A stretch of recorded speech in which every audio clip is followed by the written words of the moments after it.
Hello everyone, কেমন আছো তোমরা সবাই? Welcome back to my new blog. সকাল সকাল একদম রান্না বান্না সেরে সমস্ত কাজ করে নিয়েছি, আর সঙ্গে পুজো আসছে, তো নিজেকে তো একটু বদলাতেই হবে। আর আমি কিন্তু এটা সব সময় করি। আমি বাজারে কোনো ফেস ওয়াশ বা ফেসিয়াল কখনোই করাইনি। পার্লারে গিয়ে হাজার হাজার টাকা নষ্ট করার থেকে আমার মনে হয় আমি এইভাবে করি, এটাই আমার জন্য বেস্ট। হয়েছিল কাঁচা দুধ আর সঙ্গে ছিল একটু চালের গুঁড়া, আর তোমরা চাইলে সঙ্গে একটু কফিও দিতে পারো।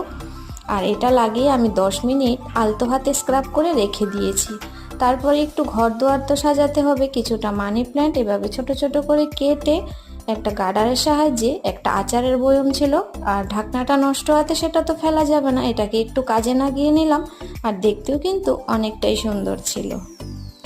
তো এভাবে ঘরের কোনো জায়গা যদি রাখা যায় সুন্দর লাগে। তোমরা চ্যানেলটিকে সাবস্ক্রাইব করো, লাইক করো অ্যান্ড শেয়ার করো। বাই।